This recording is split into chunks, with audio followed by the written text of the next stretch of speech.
I left my farm in Northeast Texas for Australia, and here's why. I'm often asked, does rotational grazing and raising sheep 100% on pasture work in desert conditions? To get the answer, I visited one of the driest states in the USA, then flew across the ocean to the driest inhabited continent on the face of the earth to bring you Raising Sheep on Pasture, Australia.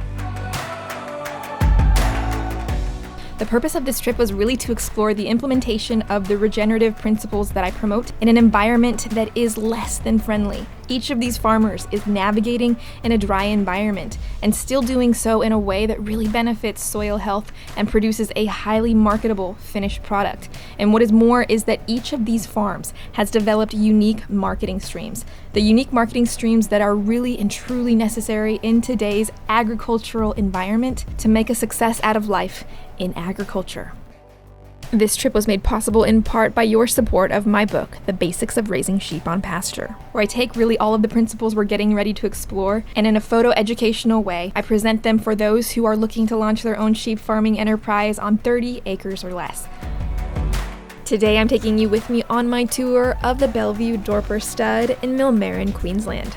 Sophie represents the entire Curtis family as she shares with us their 6,000-acre operation, which features organic cropping, but more notably, some of the best pasture-raised Dorper genetics in all of Queensland, as well as a commercial flock that produces award-winning carcasses on pasture only in some of the most difficult conditions.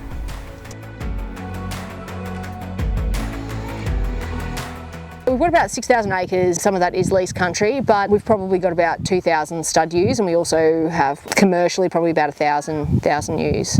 Have you been raising sheep? So I guess born and bred on the land, so mum and dad have been here since '94. I went to uni and did a dual degree in agribusiness and applied science, and I finished that in I think about 2006, and I did 3 years of business banking as a graduate banker before I returned home to the farm in 2010. So I've been here for I think 13 years. While the Curtis family is a multi-generational sheep farming family, Sophie's parents transitioned from raising merino wethers, which would produce a wool product, and pivoted their operation into a Dorper stud. From just wethers. We used to have merino wethers, just for wool production, the merinos. And we ended up with a wool stockpile in Australia in about 1989. There was a reserve floor price scheme where if the wool price didn't meet a reserve, we bought it back, and so we ended up with this big stockpile of wool, and then the market crashed, and then they had to get rid of that stockpile. So we couldn't afford, we'd just bought our first block here, and we had 3 kids to educate. So we couldn't afford to stay with them, so we then looked at what alternatives, and that's when we looked at the Dorpers, so we just needed some alternative. Was it an easy sell for you? Did it take much convincing to? A lot of sleepless nights thinking about it, what are we doing? Because I love wool as a product, but then the other issues were the age of our shearers that were getting older, and China were buying more and more of the wool, and that worried me. They're buying over 80%, so I didn't want to spend the rest of my life relying on China for an income, so that's when we thought, we're going to do something, and look, the Dorpers have been amazing,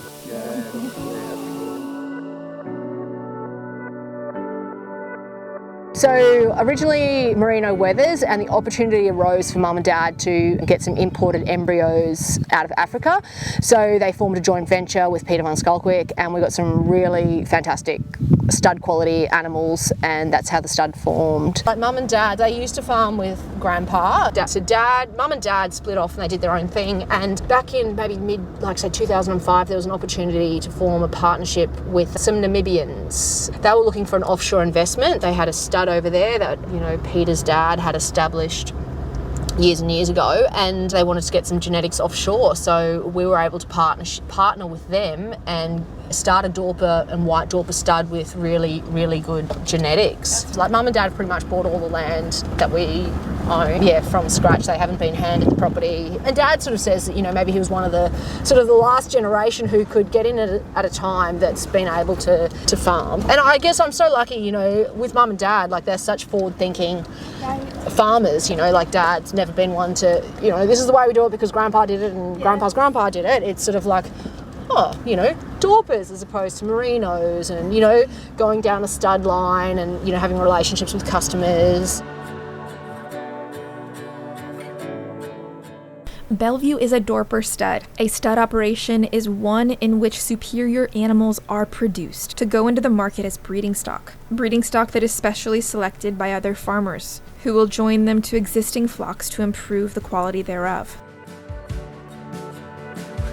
What is your rainfall? Yeah, so what do we say about a 24-25 inch average rainfall, and we said this year we've had about 8.6 inches for the year. So we're in a particularly dry situation, but like driving around, I think the country looks in pretty good condition for the rainfall we have, and I put that down to looking after our root systems and plants and trying to really build the organic matter and topsoil in our country. Our focus has always been on a balanced, meaty, early maturing animal that does well in hard conditions. Have you had to do any supplementing with the drought? These guys pretty much no. They've got a dry lick feeder. So this is what we sort of set up for that whole Pat Colby situation, but now we just do our 3 magnesium, protein and sulphur and then a bag of salt. The environment I work in is harsh, so I want them to hit the ground. I want them to lamb unassisted, full pregnant, lamb unassisted, raise as many lambs as possible and turn them off as quickly as possible. That's what we want.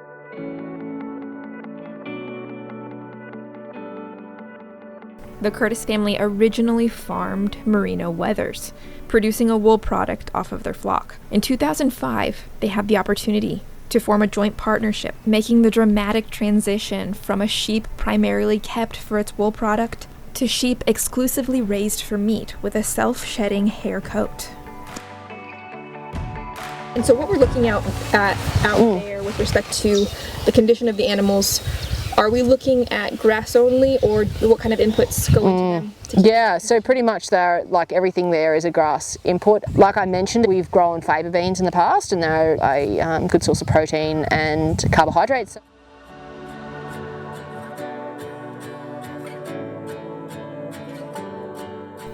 Bellevue Dorper runs its genetics on pasture only, growing specialized multi-species pasture mixes, which includes high-protein plants such as fava beans, field peas, turnips, etc. Between careful pasture management and rigorous genetic selection for the very best suited animals for their climate, the Curtis family has created a truly superior stud animal. So when I say stud, which are registered, they will produce stud rams that people will come and buy on Friday, whereas the commercials have been built up from like a Merino Border Leicester flock, 20 years ago, and we won't breed rams from them. They're just into the prime lamb market. So these guys here, these are just some rams. So these are rams that are older keepers, younger ones that we'll put up for sale next year.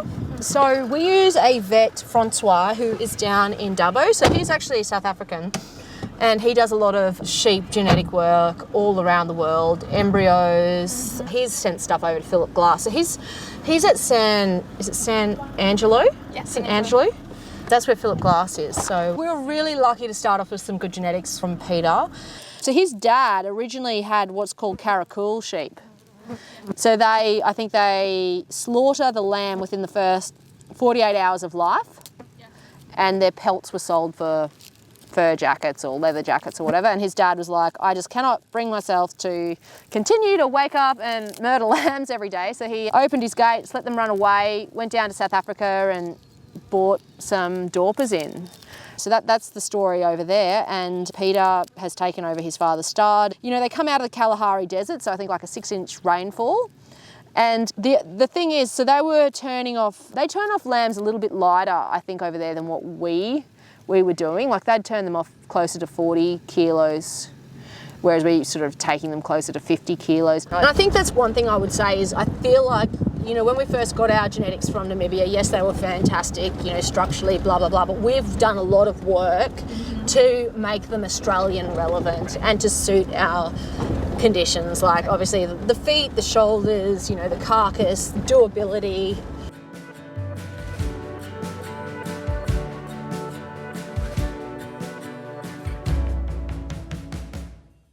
Now you went from a transition from more conventional to organic. Talk a little bit about the fact that you did that, when you did that, and what were some of the factors that went into it. The way we see agriculture, we also include human health in that dimension. So we want our farm to be a healthy, happy environment. We want to be producing food that is nutritious. So that involves soil health, animal health, plant health, which then translates down the food system. So that was our reason for transitioning away from a high input farming system of chemicals and fertilizer. I just feel like we are in a happier space. Now, what did that look like for you in just general practices, what you did then with the Roundup, spraying, etc., versus what you do now? Yeah, so from a cropping point of view, so we were in zero till and then we transitioned to organic. So, you know, obviously zero till using chemicals to kill weeds, then organics, we were ploughing out weeds, which to me is sort of no better because you're just destroying the topsoil and the structure of the soil. So then we've gone into pasture cropping. So that's where we've got coulters on the front and discs behind where you just create a groove and plant the seeds. A lot like this is more for pastures for the sheep rather than say a monoculture of barley or wheat, but we're sort of moving away from monocultures and we really see the benefit of planting legumes with cereals. Yeah. The transfer from conventional chemical farming to organic farming was also a personal one. And Sophie shares a little bit of a personal perspective as to why this way and method of farming is so important to her. So my sister, Sarah, she's like a naturopath. So she had Lyme's disease. So Australia doesn't recognise Lyme's disease. So she actually went to Germany to have treatment. And I had to plant a sorghum crop and it was like spray the ground with Roundup. Then we did like a 2,4-D. Then we planted, we got a freak storm and the Roundup didn't work. So, you know, we did like another spray. And I was like, there's like 5 sprays on this sorghum before we even harvest it. And then that sorghum is going to end up in the food chain feeding pigs and chickens and cattle, which is going to be consumed by humans. And I'm like, whoa. This is a bit scary. So I think that was, you know, one of the catalysts for change. And then, like for me personally, I went on a fertility battle to have Daphne for a few different reasons. And so to me, I was trying to do everything I could to be healthy and happy. And I followed this lady called Alex Stewart and I did her course. It's like Low Tox Your Life. And effectively she starts in the kitchen and you open up the Tupperware drawer and you go, this is full of plastic. You know, full of endocrine disrupting hormones, you know, then we put it in the microwave and we heat in plastic. And then we look at what face creams and fragrance and, you know, everything we put in our body. And to me, that was a real awakening as well. Yeah, so I absolutely love Alex Stewart. So you went on a personal detox yourself? Oh, yeah, like I don't have like Teflon in the kitchen. I use like a La Creuset cooking, you know. And the other thing is, you know, she's like, buy once, buy well. So it's the whole consumerism. Yes. As well. So I guess that was the journey that I went on. Wow, and how long ago was that? That was probably around 2015 as well. Yeah, it was the whole way I farm, the way I want to live, you know, I want things to align to my values.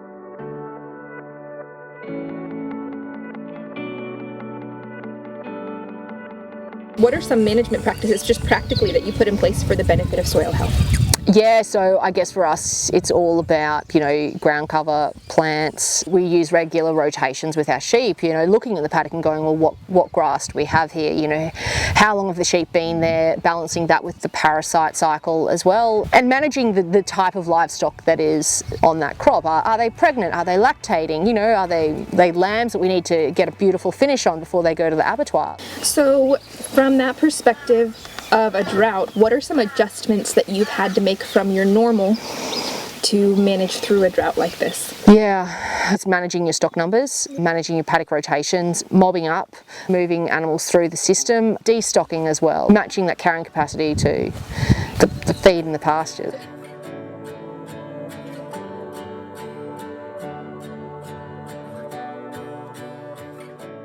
It is estimated that on an average pasture, over 30% of the water that hits the surface of the ground rolls off and is not utilized or absorbed by the soil. Sophie prioritizes root systems below the ground and ground cover above the ground. The root systems in the ground increase soil organic matter and thereby increase the water retention capacity of the soil. Ground cover above the ground creates a canopy for moisture and an absorbent surface for the precipitation that does come.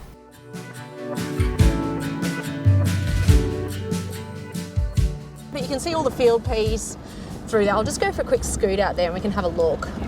At a certain time we'll open the paddocks and they can come on here and graze, but it's a way of elevating the pastures during drier times. We'll just pull up here, or you can have a look out the window, whatever's easier. So you can see those field peas, and there's a bit of vetch, so those skinnier leaves. Yeah, look at these, field peas.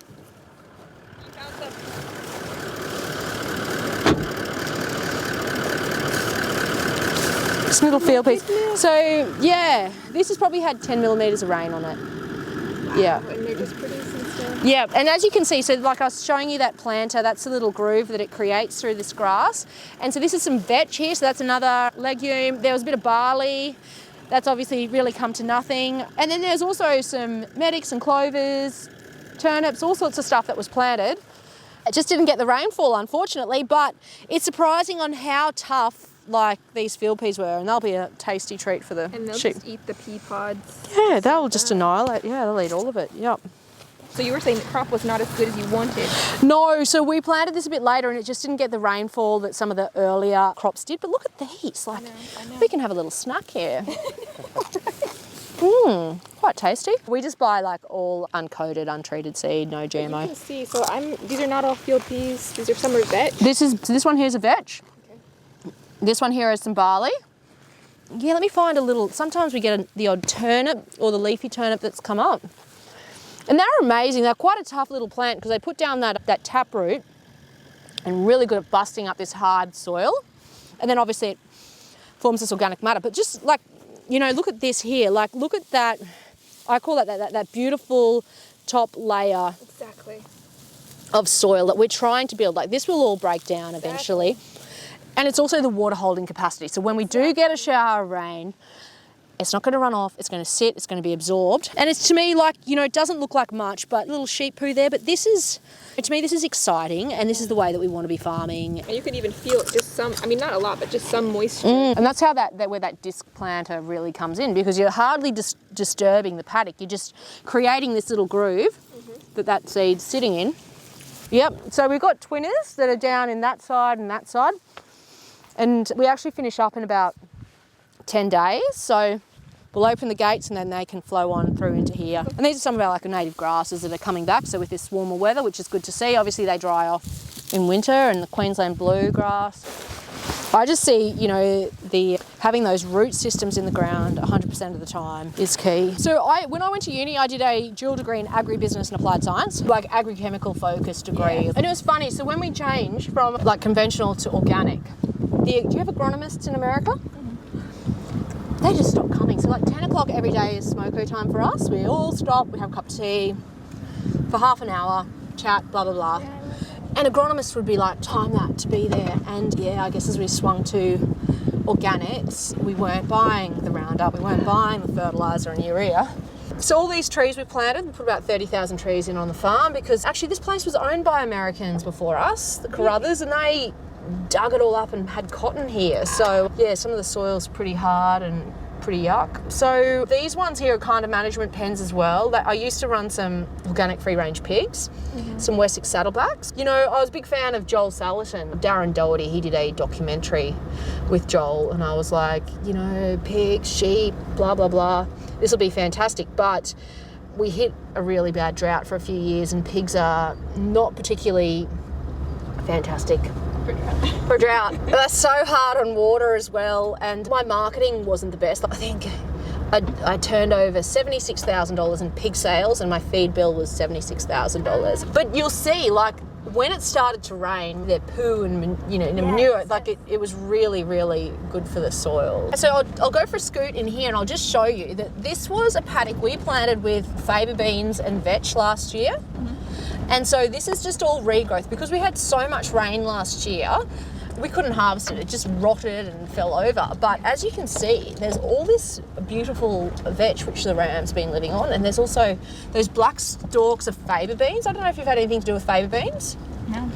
They're like a high energy, high protein kind of. I'll find one. I'll just pull up and grab it for you. Look, they've sort of destroyed them, these ones here. I'll find a pod. They've probably eaten them all. And the rams have the access over here as well. Yeah, so they get right to the end of this paddock here. So we're a bit like you. We constantly moving the sheep, probably around every 2 weeks, just to get on top of that parasite cycle. So I think we've got over 50 paddocks on the place. Well, you can see the difference. So you had a lot of residual, a lot of leftover grass that just fell over and produced ground cover. Yeah, and we had a heap of these reeds because the water, this is a very flat piece of land, like our country's very flat, all these reeds grew, and I was like, oh my goodness, I've never seen this, but I feel like they serve a purpose with their root system in the ground. Yes, exactly. Yeah, I seriously can't find a faba bean to show you guys just now, but... Now this bunch grass, this grass is kind of growing in clumps, is That's the reeds. The multi-species we planted, in different paddocks, it was amazing, and the field peas would climb up it, and So it's serving a purpose. Yeah, I feel like it is serving a purpose.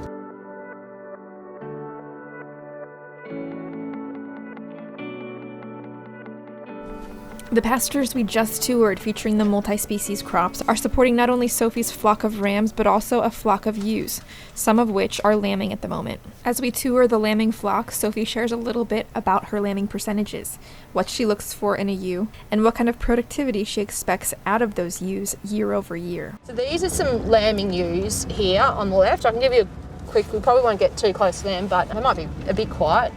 So these are all singles. So we preg scan. I've opened gates down the end, so they'll probably migrate out there, and they've got a fresh paddock. It's just, I guess when they're lambing, I don't like to muster. I just like them to freely move. So you scan for singles versus twins, and yep. Separate them. Yep. In Australia, they say that about 30% of lambs, there's a mortality rate between scanning and weaning. So that's huge. Yeah. In the ideal situation, when we've got good feed, I would break twins into mobs of around 50, 60, depending on my available paddocks.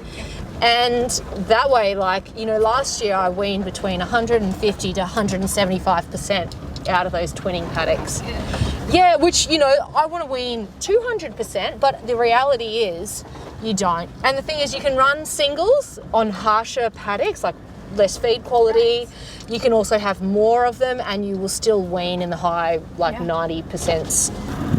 Hi, darlings. Yeah, so we find we scan more Dorpers in twins than we do singles. I don't know how you find it. So I guess for us, ewes that don't conceive, we will just generally sell into the mutton market. Have you found anything management-wise that has improved your twinning rate?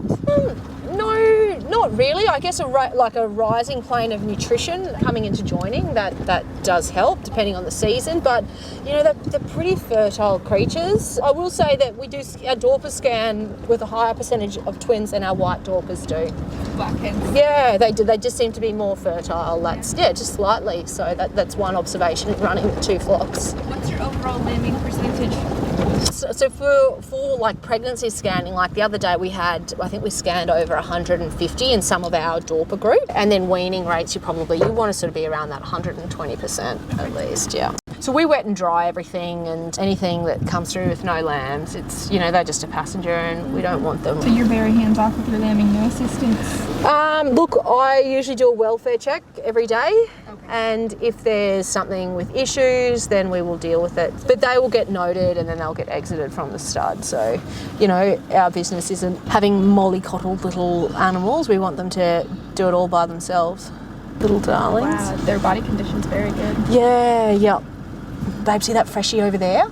The one standing up directly through there, she's it's just cleaning it up. We might get out of here. So she's probably still working on the second one? Probably. So usually I would have these twins split up into smaller mob sizes. It's just that we're in some pretty tough times at the moment and don't have a great a lot of feed, but yeah, the smaller the mob size, generally speaking, the greater lambing percentage you'll wean. So What's the reason for that? just because, like, so we have a 35-day joining period.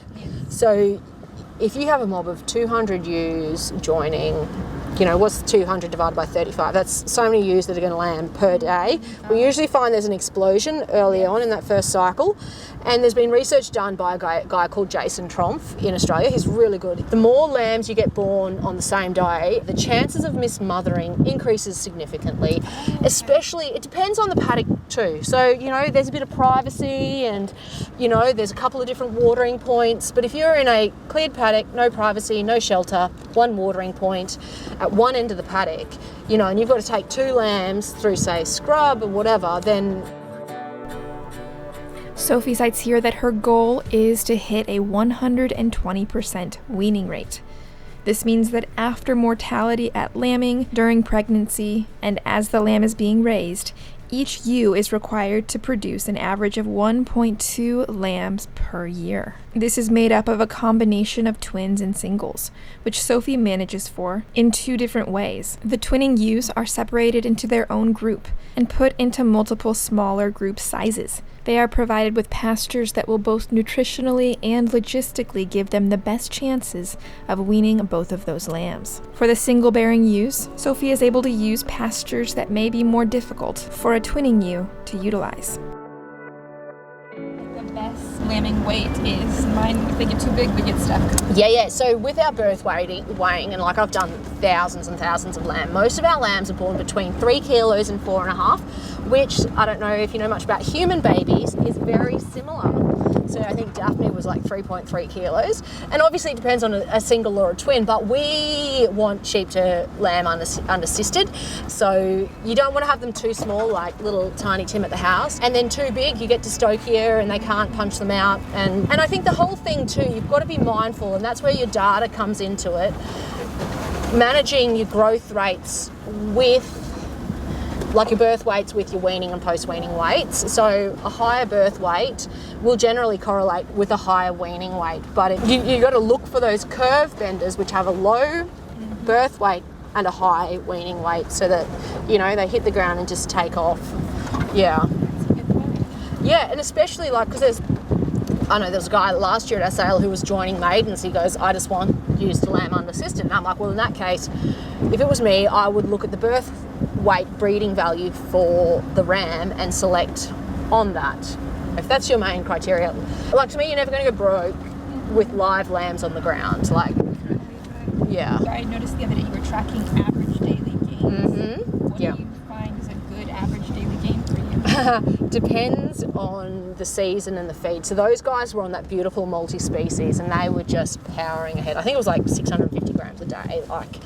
But this dry grass, you know, they're not going to do that at all. It just depends. And also, like if you're talking about, say, ewes on their mums, etc., they can do up to like 450 grams a day from, say, birth weight to weaning. And I guess the other thing is this whole single and twins. With so many twins, you're like, oh, you know, this guy's doing 450, but is he just a single, like, compared to a twin which is splitting it? Yeah.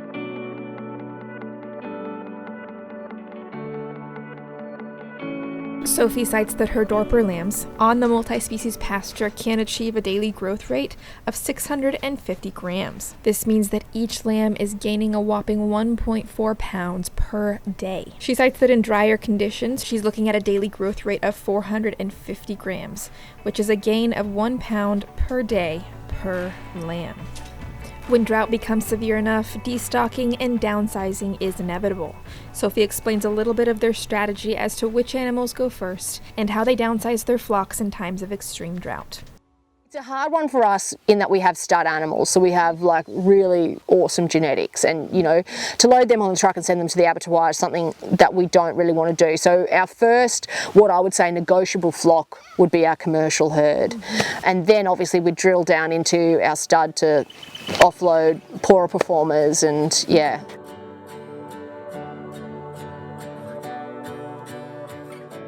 given the fact that Sophie's genetics are so excellent and not easily replaceable. For certain groups of animals, holding and feeding them during times of drought is a more reasonable solution than destocking and liquidation. We've just got some pens out the back there which we use. They can be set up as like drought management sort of feed pens when the weather turns very dry and say you had to finish lambs or whatever with a bit of grain and hay. Something we try not to do, but obviously rather than just let them flog the country, you can confine them, rest pastures and stuff like that.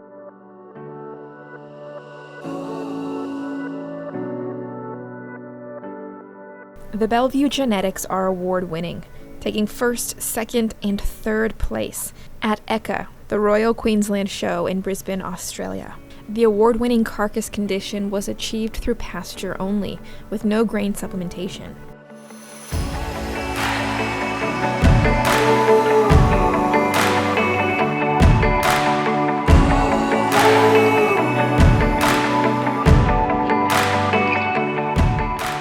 For us, it's a way of, treating our genetics to be like, well, our rams are producing these types of lambs. And for us, we want early maturing, high yielding carcass. So we entered in 2 competitions. We entered in a paddock to plate. So those lambs, they came off a mouldy species that we'd planted. So like 12 different, tillage radish, field peas, barley, lucerne, medics, whatever. So it was like a salad bowl for them. And I think we weighed them over the scales out of the paddock. They were about, I think they were 49.5, 50 kilos, and they dressed in at around 27 kilos. So I think that's like your 54% yield. I'm happy with that. I want a high yielding carcass, and I think that's what we're getting. And the fact that it came out on top in their paddock to plate competition, so they do all like the wagyu and all the beef, and they sit down and cook it under certain conditions and taste it. So that's really good to know. And the other one we did was just the basic, just the carcass competition. So the conformation, the yield, how the animal looks hanging up. And the cupboard was filled with Dorper carcasses. So we came first, second and third in one of the classes. And I think the others have links back to our genetics as well. So I think we're doing something right, which is encouraging.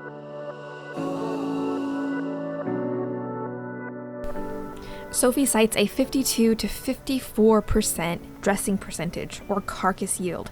This is an especially important figure for meat-producing animals. Carcass yield, or dressing percentage, is essentially the meat, or what is left over, after the skin, head, and internal organs have been removed. A high-yielding carcass means higher profits for those who are raising an animal exclusively for meat production. Like when I'm weighing lambs for the abattoir, I love to feel the lambs, look at them, look at that brick-shaped carcass. Like you want a nice, you just want a brick. You want a balanced, a beautiful top line. You want to feel it firm across the top, and you just want that width, length, and depth, everything in proportion. We do an eye muscle depth, and then we also do like fat as well. We get a scanner in and we weigh them all on the same day. We get all their measurements on the same day, so we can rank that you're the best, you're the worst, this is everything in between. And sheep genetics takes into account born a single, raised a single, or raised a twin or whatever, and that way it sort of takes that variability out, because at the end of the day, we want consumers to have a positive eating experience.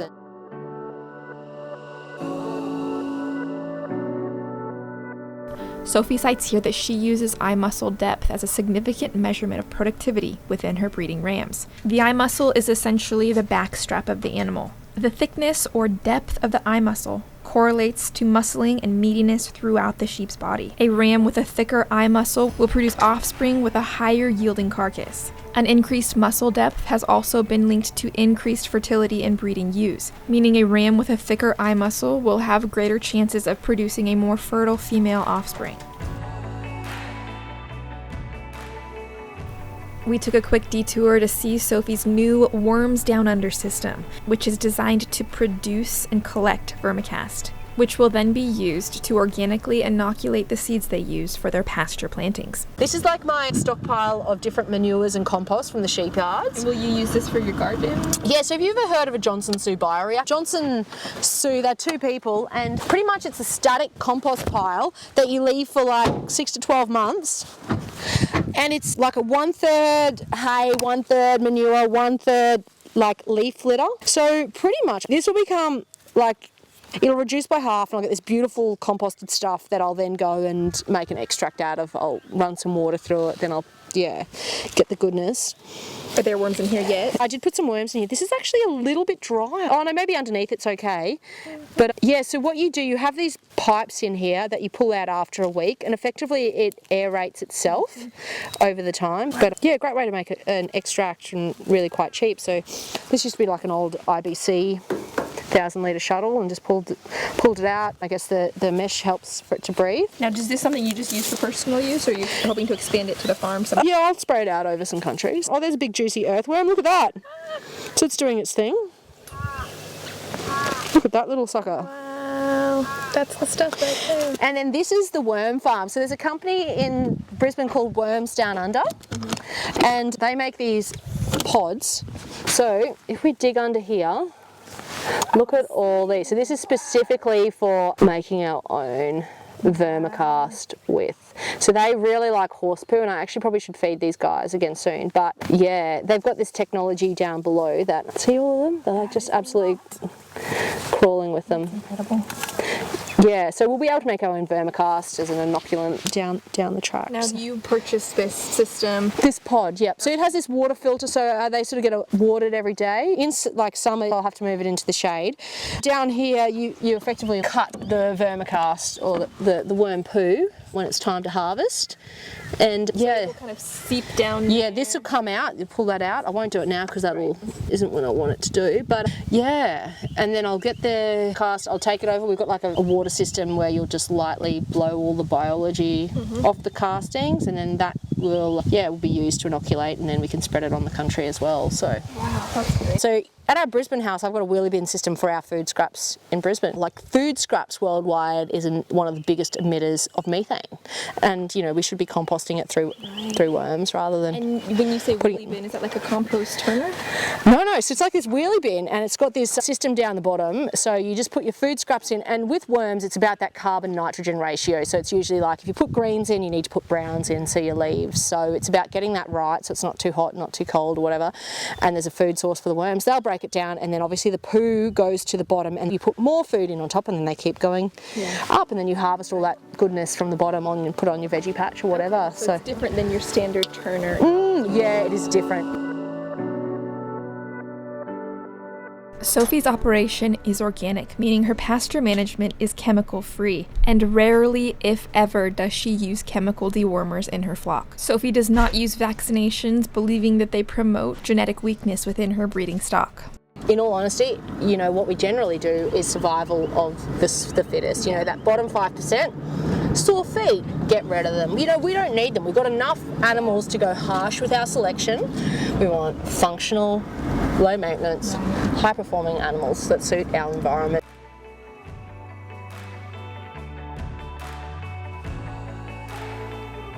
How and where do you sell and market your sheep? Yeah, so in regard to our prime lamb, which is our commercial flock, we have a relationship with a butcher in Brisbane, Meat at Billy's. So we've been supplying them, I think, since maybe 2019, and I really value the relationship we've got with them. We get them killed locally 200 k's away. They're a fantastic butcher. It's good to have that relationship. Like, they tell me how heavy they want their carcasses. They want them pretty much 24 kilos to 30. They want a beautiful fat covering on them, and it's good to get that feedback from a butcher to be like, we love your lambs. So often in agriculture we're supplying into commodities and we don't have any feedback loop to be like, yay, nay, do this, do that. So that's really valuable to us, and I'm really grateful for that relationship. Sophie cites that her butcher prefers a carcass weighing at 24 to 30 kilos, which converts to 54 to 66 pounds. At a dressing percentage of 52 to 54%, this means that the live weight of the animal is between 110 to 120 pounds. Selling prime lamb through Meat at Billy's is how Sophie markets her commercial flock. However, for their Dorper Stud, the Curtis family coordinates an annual on-farm ram sale, giving buyers all across Queensland the opportunity to add some of the best Dorper genetics to their flock. In addition to this annual on-farm ram sale, the Curtis family opens another opportunity for buyers to acquire their genetics through an online-only ram sale in February. Hold on at 1200 up, quickly up. So this is where the sale will be. So we've set up all the pens, 120 rams, grandstands, and then the auctioneers will just slide in there. All the rams will come through.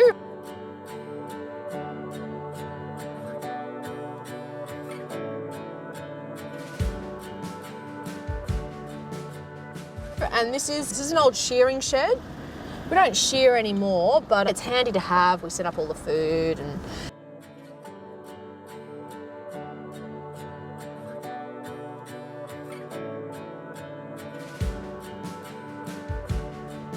we have a drop of lambs and we select the best rams from that group to put up at our sale. So this year we're putting up 120. They all have lamb plan data. So we look at birth weight, weaning weight, post-weaning weight, eye muscle and fat, and then also an index, which is the maternal carcass index, which is most relevant to shedding sheep. So yeah, a basket of traits.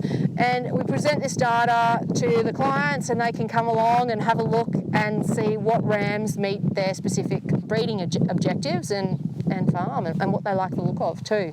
This lot going up is what we would say the best from our 2022 drop. So they've all got what we call lamb plan figures. So we collect their birth weight, weaning, post-weaning weight. We do an eye muscle depth, and then we also do like fat as well. We also scan, so for singles, twins, triplets, and then obviously the number of lambs weaned. So for us, it's about getting the data, finding the best animals and making them available to our clients and being transparent in that information as well. We often find that a lot of people don't use the data. They like a big shedding ram, and that's pretty much their criteria. Whereas, you know, there's been a lot of research and work into a twin will have a lower adult weight by say 8 kilos than a single. So to me, that's a more efficient animal. When we're dealing in dry conditions, if you've got a 100 kilo ewe, she's got to eat 3% of her body weight compared to a 65 kilo ewe, then, you know, I'll take the 65 kilo ewe any day of the week. They produce the same, but they're a little bit easier keeping. Yeah, that's it. Yep. The Curtis family's annual on-farm ram sale is as much an extension of Curtis hospitality as anything. A full meal is curated by Sophie Curtis and her mother. Bellevue Dorper lamb is served to prospective buyers as they come and choose from 120 top-performing rams. Each ram is selected based on data collected from that animal from the moment it is born. Well, hello, ladies and gentlemen, hello. If you could please clear the back lines and make your way around the selling arena. And we'll get the sale underway here for the Bellevue Grazing Company 21st Dorper and White Dorper ram sale here for 2023. 2023, the Royal Queensland Show Prime Lamb Carcass saw Bellevue Dorpers commercial lambs achieved the following: an overall paddock to plate champion lamb, overall pen, champion pen of 3 lambs, first, second and third pen of heavy lamb trade lambs, champion nominated grass feed pen of 3 lambs, and champion nominated grass fed single lamb. It is not fiction, it is backed by facts and wins on the board. So with that, ladies and gentlemen, I'll hand over now to one of the principals of the Bellevue Grazing Company team. Please make welcome Mr. David Curtis. On behalf of the Bellevue team, I would like to welcome everyone here today. Our role as a stud is to turn up with superior genetics for our clients each year. Producing a lamb that meets market expectations and produces excellent meat recovery for the butcher and trade is what we do exceptionally well. Our stud is committed to producing high-performing, low-maintenance Dorpers. Our tough breeding program is designed to breed animals that will perform in all environments. We don't shear shedding sheep and we don't feed grain. These sheep are pasture raised. We don't artificially breed, therefore we can select on reproduction and fertility. We use rotational grazing, nutrition and genetics to select for worm resistance and resilience, and rarely, if ever, need to drench. We don't use vaccines for anything, as we believe this creates genetic weakness and doesn't align with our core breeding values. We select for structurally correct, free-moving, easy-doing animals, and only the best is offered for sale at the Bellevue Stud. This visual selection is enhanced by a performance recording program with Sheep Genetics Australia. We don't take your support for granted. We provide as much information as possible to take the guesswork out of purchasing your ram spear operation. From the Bellevue team, thank you all very much for being here today, and I'll now hand over to Colby and the team.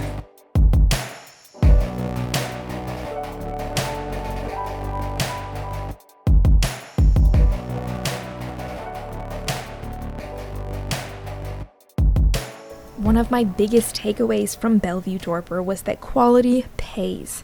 To see lambs that produce award-winning carcass quality in such difficult conditions was almost unbelievable. Another principle Sophie mentioned that really resonated was that of the bottom 5%. Identifying and culling the bottom 5% of your flock every year will year over year reduce your input and strengthen your genetics. This is episode 3 of 4 in my Australian tour. Please visit shepherdess.com/Australia for access to all of the available episodes, and tune in on December 8th for the final episode in this series.